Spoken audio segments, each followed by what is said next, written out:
Hello everyone and welcome back to the channel. This is the Asgardian Thor, and man, we got a different setup for you guys today. It's going to be my top 10 loadouts for long range meta.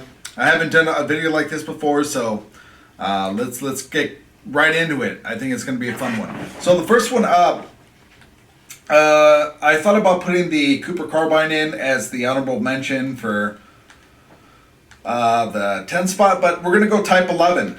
And this gun is fun to use. Doesn't have the time to kill as all the other guns on this list, but it's fun nonetheless to use. And what we're doing here is we're going to be using the MX silencer, the Sakura Shrouded, 3 to 6 times scope, the Rabachi Type 3, which is the first stock, brace, on hand, hatch grip, the Sakura 90 round drums, lengthen, and the bipod. And this gun has more horizontal recoil than a lot of other weapons, so that's why I kind of set this up for the horizontal recoil. But also the initial firing rate is a little bit brutal, so definitely need that brace perk. And from here you could kind of either try the hatch grip or the stippled grip. So the stippled grip will definitely take care of the initial firing recoil, but it just kind of depends on how you feel the recoil personally. So I like to either use this hatch grip or the stippled grip, but for the sake of the video, just go for the stippled grip. All right. So class setup number 9 is going to be the C58. This gun is pretty nice to use. Where we have the agency suppressor number 1, task force barrel for the second slot. Then we have the underbarrel field agent grip and the Stanag 55 round mag. If you're running trios, you can, or duos, solos, you can run the 45 round mag. But I like to run a lot of quads, so I have the 55 round, and last but not least, the axial arms 3 times scope. This gun goes head to head with this next gun here, which is the Grav, which a lot of people are using, and has a little bit better long range time to kill than the Grav, like past the 50 meter mark. But if you're going head to head with the C58 against the Grav in that medium range spot, the Grav will probably take over unless you're landing your headshots. But I mean, if the Grav's landing their headshots, then this gun is going to outclass the C58 in that mid-range spot. But for the Grav here, we got the monolithic suppressor, the Tempest Archangel barrel, VLK 3-time optic, Commando forward grip, and the 60 round mag. And this is pretty much the loadout that is going to be very effective at long range and Caldera. You can take off the Commando foregrip and run the tack laser if you want, if you feel that you can control the recoil very well. That's a good setup as well. This is my favorite setup, but most people are going to use the combat foregrip for their class instead of using the tack laser, which you'll have really nice aim down sight. But you can take that off, put the Commando, whatever works for you. And down to slot 7 and 6, these two guns are very similar, the XM4 and the Vargo 52.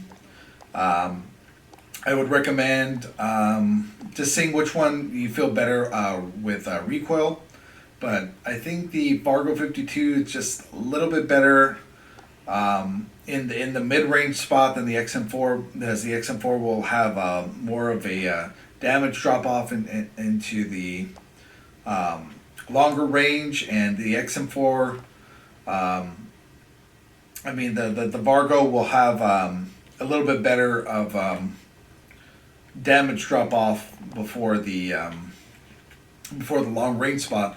So with these two, they're very similar, and they kind of can catch each other with time to kill past the 50 range mark.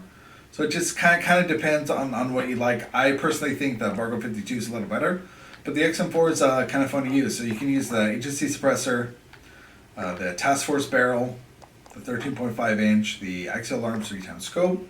Then you can run the 60 round mag, and the field agent grip. For the Vargo 52, it's pretty much the exact same setup as in most of these Cold War miniguns. So you have the Groove suppressor, task force barrel, Spetsnaz grip, Spetsnaz 60 round, and the axial arms 3-time. Very interesting. Like, this is kind of a hybrid gun with the with the names between the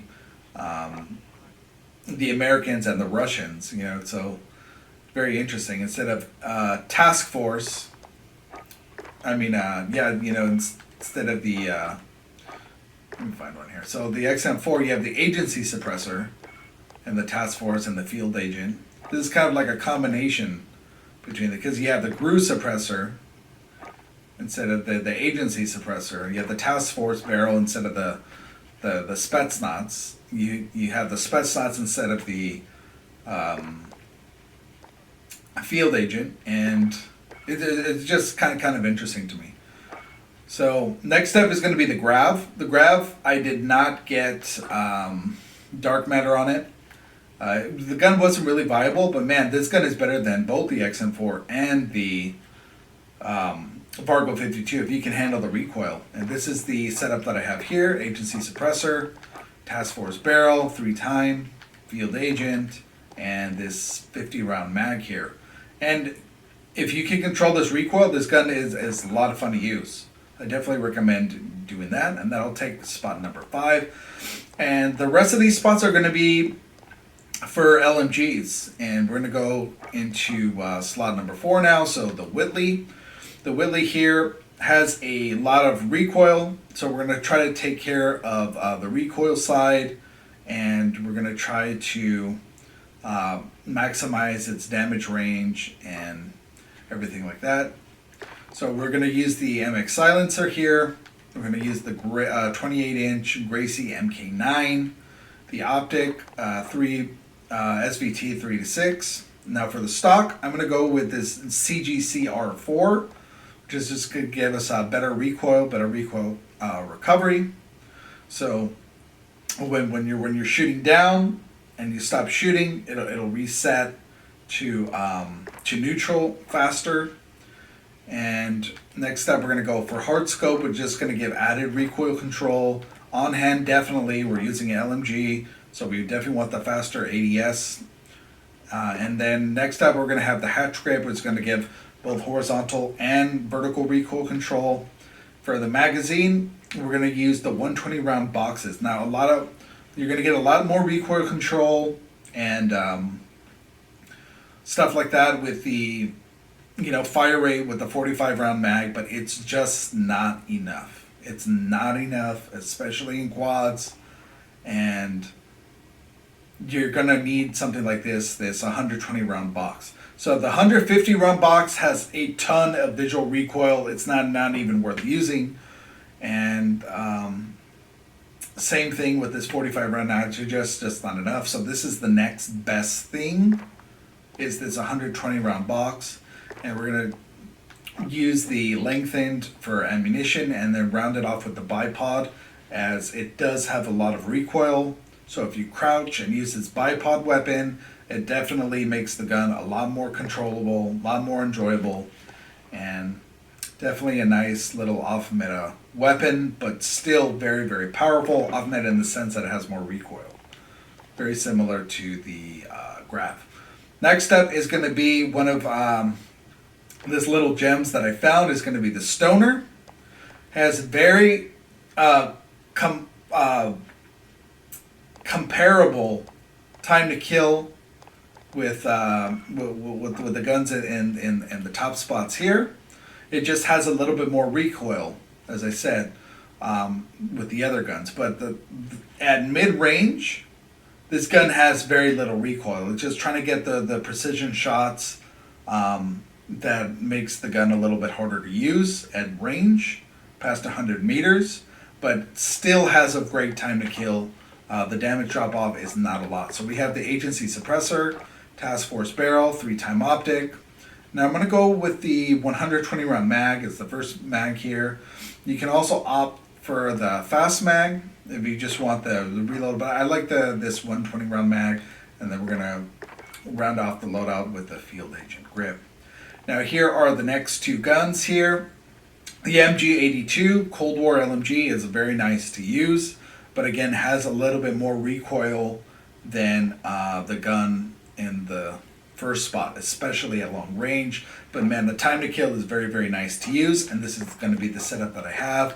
I have the agency suppressor, task force barrel, axial arms 3x, field agent grip, and then instead of going for the 125 round mag or the fast mag that a lot of people like to use, I feel like I don't know. There's something up with this airborne elastic wrap or the serpent wrap, which is going to give you a lot more control at range. And the serpent wrap, it was going to give you more ADS time. But I really like this airborne elastic wrap because we're going to get some flinch resistance, more aiming stability, which is going to help keep you at target at range, and you're still getting the fast ADS. This is a nice loadout to use, and I definitely recommend giving it a shot. It takes my number 2 spot, and the number 1 spot, no surprises here, it's going to be the UGM. And this gun is like all those other guns combined, but with the best time to kill, no recoil, very fast fire rate, and the only thing that I don't like is sometimes you can burn through ammo pretty quickly, especially hitting people at range, and you're not able to collect their ammo, and also the reload time kind of takes a little bit. But man, this is the best loadout in the game, hands down. And let's go through it and my thought process with this. So we have the MX silencer for the spot 2. Then we're going to use this first barrel, the Bernard XL214, SVT 3-6. And here, the initial firing recoil, we're going to be using this second stock. We're not going to be using the Mercer, not going to be using the Bernard or the removed, and we're going to pair this initial firing recoil with brace, which is going to give more initial firing recoil. So I find out, like in the game, especially in Caldera, where people are on a roof and head glitching, or people that are in a spot where you need to land those initial shots, especially against the sweats, this is the setup that you want. You want to have no initial firing recoil. You want all the bullets to go straight like a laser. And I think that this pair is a lot better than using tight grip and this Mercer. A lot of people like to go that route. And we're going to use the on hand for the perk 2 just for the faster ADS.